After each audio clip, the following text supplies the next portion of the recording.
Hola, buenos días. Hoy con la Iglesia en Casa. Les saludamos sus pastores Diego Castaño y Zoila Mendoza, Iglesia Interamericana en Bogotá, Barrio Camelia. Hoy queremos compartir con ustedes una palabra que le llene de esperanza, de ánimo, de fe, una palabra que pueda en esta mañana recordarles la gran misericordia de Dios en medio de toda esta crisis que estamos viviendo en el mundo. Esperamos que estén rodeados allí en su hogar, de sus hijos, de su familia con la que usted ha convivido estos días, y que juntos podamos en esta mañana del domingo ir a la palabra del Señor y disfrutarla. ¿Qué nos está enseñando hoy el coronavirus? Esta es la reflexión que quiero compartir con todos ustedes allá en sus casas. La noticia actualizada de hoy, 22 de marzo, es que en el mundo van más de 305,000 personas contagiadas y más de 13,000 muertos. En Colombia se reportan más de 210 personas contagiadas y el primer muerto. Hasta el momento casi 100 países han decretado la cuarentena a todos sus ciudadanos y casi 1.000 millones de personas se encuentran confinadas en sus casas. Es una situación inédita que está viviendo la humanidad en este tiempo. Son días en que el afán, el tumulto de la gente, el caos vehicular y el ruido de la calle se han silenciado y se abre paso a la soledad, al silencio y a la reflexión. En este recogimiento forzoso, el Señor y Dios me ha llevado a reflexionar lo siguiente. Primero, la fragilidad humana. ¿Cómo es posible que un virus invisible al ojo humano esté causando tanta mortandad en el mundo? En el Salmo 90, versículos 5, 6 y 9, nos dice el Señor de la manera siguiente. Los arrebatas como con un torrente de aguas, son como sueño, como la hierba que crece en la mañana. En la mañana florece y crece, a la tarde es cortada y se seca. Porque todos nuestros días declinan a causa de tu ira. Acabamos nuestros años como con un pensamiento. El siervo Job también en el capítulo 14, versículo 1 nos dice, qué frágil es el ser humano, qué breve es la vida, tan llena de dificultades. Brotamos como una flor y después nos marchitamos. Desaparecemos como una sombra pasajera. Esta fragilidad nos debe de llevar a buscar a Dios. En el libro de Hechos, en el capítulo 17, versículo 26, el apóstol Pablo nos dice de la manera siguiente, y de una sangre ha hecho todo el linaje de los hombres, para que habiten sobre toda la faz de la tierra, les ha prefijado el orden de los tiempos, los límites de su habitación, para que busquen a Dios, si en alguna manera palpando puedan hallarlo, aunque ciertamente no está lejos de cada uno de nosotros. Esta fragilidad nos debe de llevar a buscar a Dios. Sabiendo que nuestra vida es breve en esta tierra, debemos de pensar en lo eterno. Y dice la palabra que Él ha prefijado, nos ha limitado los días de nuestra morada aquí en la tierra. Es por eso, para que le busquemos, como dice la palabra, si de alguna manera palpando podamos hallar. También esta fragilidad nos debe de llevar a ser humildes. También Santiago, en el capítulo 4, versículo 15, versículo 13 al 15, nos dice lo siguiente. Vamos ahora los que decís, hoy y mañana iremos a tal ciudad y estaremos allá un año y traficaremos y ganaremos, cuando no sabéis lo que será mañana. Porque, ¿qué es vuestra vida? Ciertamente es neblina que se aparece por un poco de tiempo y luego se desvanece. En lugar de lo cual deberíais decir, si el Señor quiere, viviremos y haremos esto o aquello. Este virus le ha bajado la cabeza a la humanidad, que de forma arrogante proyecta su vida. Tantas competencias mundiales han sido canceladas, tantos viajes, tantos conciertos, reuniones, estudios, trabajos, proyectos se han quedado en veremos. Siempre que proyectemos algo en nuestras vidas, debemos decir con humildad, si el Señor quiere, viviremos y haremos esto o aquello.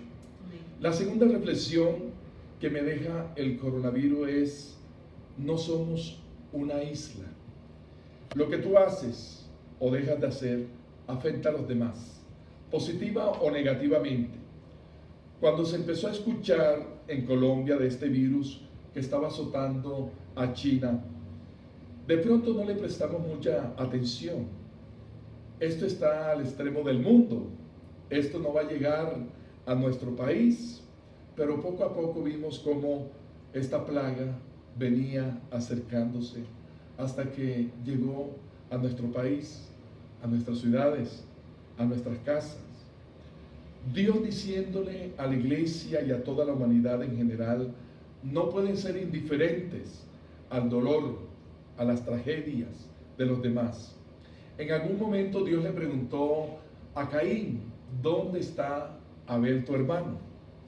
Y Caín de manera insensible le responde a Dios, no sé, ¿acaso soy yo guarda de mi hermano?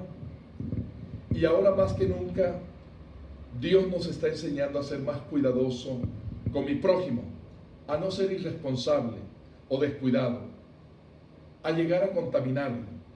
En las noticias salió el caso del paciente 31, una mujer perteneciente a un grupo religioso en Corea del Sur. Fue el principal foco de contagio en 1 millar de habitantes. Esta mujer súper contagiosa acudió a 2 servicios religiosos, estuvo también en una boda, comió en un buffet de un hotel con los amigos, fue a un funeral y visitó varios hospitales. Durante todo este tiempo, la mujer ya presentaba los síntomas del coronavirus, sobre todo fiebre muy alta. El 80% de los casos de contagio en Corea del Sur provino de esta mujer. Tus acciones u omisiones sí afectan a tu prójimo, sea negativa o positivamente. No somos una isla, tenemos que cuidar, tenemos que velar por nuestro prójimo. La tercera reflexión que me deja este virus, esta plaga que está azotando al mundo, es que la humanidad sigue obstinada en su pecado. Aunque la humanidad no mire esta plaga como un juicio de Dios, la Biblia nos enseña de los muchos juicios que derramó sobre la tierra a causa de la maldad, de la rebeldía, del pecado del hombre, empezando por el diluvio en Génesis y terminando con las 7 trompetas, las 7 copas, los 7 sellos que nos habla el libro de Apocalipsis. En este último libro es asombroso que las personas ante los juicios de Dios endurezcan más sus corazones. Apocalipsis capítulo 9, versículos 20 y 21 dice la palabra: el resto de los seres humanos no murió por estas plagas, pero ni aún así no sintieron remordimientos por sus pecados, ni dejaron de hacer maldades, ni de adorar a los demonios, ni a los ídolos que habían hecho de oro, plata, bronce, piedra, madera, las cuales no pueden ver, ni oír, ni caminar. Tampoco dejaron de cometer asesinatos, ni se apartaron de la brujería, ni de sus pecados sexuales, ni de sus robos. Escuchando las noticias acerca de esta pandemia y de la cuarentena a que ha sometido a millones de personas, informan que las llamadas por violencia familiar se han disparado, que las llamadas solicitando el divorcio han aumentado, que varios canales pornográficos por cable están dando suscripción gratuita en Europa, que las páginas de internet más buscadas en esta cuarentena son las páginas pornográficas. Bien dice la palabra de Dios En Jeremías capítulo 13, versículo 23, mudará el etíope su piel y el leopardo sus manchas. Así también podréis vosotros hacer el bien, estando habituados a hacer el mal. También en Jeremías capítulo 5, versículo 3, el Señor nos dice: Señor, lo que tú buscas es que tu pueblo sea fiel. Les diste una bofetada, pero no sintieron nada. Los hiciste picadillo, pero no aceptaron tu disciplina. Son más tercos que una roca. Se niegan a cambiar su manera de pensar y de vivir. Tristemente, no entendemos que Dios está disciplinando a la humanidad para que se arrepienta de sus pecados y se vuelvan a Él. Pero a nosotros como pueblo de Dios, el Señor también nos deja una gran reflexión en estos días. La iglesia permanece, aunque no podamos reunirnos. La iglesia no es un lugar, la iglesia somos cada uno de nosotros que tenemos el mismo Dios, al mismo Salvador, la misma fe, la misma esperanza. En el encuentro de Jesús con la mujer samaritana, en Juan capítulo 4, versículos 20 al 24, ella pone en discusión el lugar donde se debe adorar a Dios. Leamos qué nos dice Juan capítulo 4, versículo 20 al 24. El Señor está dialogando con una mujer pecadora y el Señor le está revelando que Él es el agua de vida. Y ahí entra en una discusión esta mujer con Jesús. Juan capítulo 4, versículos 20 al 24, leemos de la manera siguiente. Nuestros padres adoraron en este monte, y vosotros decís que en Jerusalén es el lugar donde se debe adorar. Jesús le dijo: mujer, créeme, que la hora viene, cuando ni en este monte ni en Jerusalén adoraréis al Padre. Vosotros adoráis lo que no sabéis, nosotros adoramos lo que sabemos, porque la salvación viene de los judíos. Mas la hora viene, y ahora es, cuando los verdaderos adoradores adorarán al Padre en espíritu y en verdad, porque también el Padre tales adoradores busca que le adoren. Dios es espíritu, y los que le adoran en espíritu y en verdad es necesario que le adoren. Amén. Cuando Jesús le dice a esta mujer que va a llegar el día, que ni en el monte de Gerizim, en Samaria, ni en Jerusalén adoraría, Jesús está hablando de manera profética. Le está diciendo a esta mujer: va a llegar el día, el momento, que tanto el templo de Jerusalén como el templo de Gerizim van a ser destruidos. Y ustedes van a ser esparcidos por todo el mundo. Y entonces, ¿dónde van a adorar a Dios?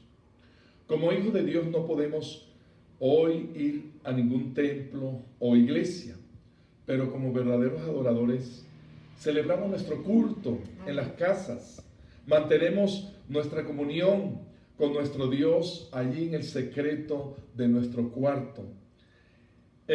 Como hermanos podemos unirnos en oración, orando unos por otros, comunicándonos virtualmente como lo hacemos ahora, evangelizando a nuestros familiares y amigos que viven con nosotros.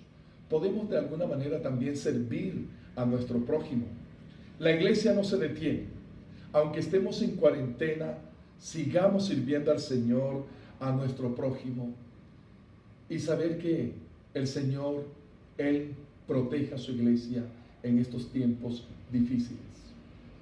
Queremos darle gracias a Dios. Creo que ha sido un espacio hermoso de compartir la palabra y de decirle: Señor, gracias, porque aún en medio de estas dificultades tú estás con nosotros.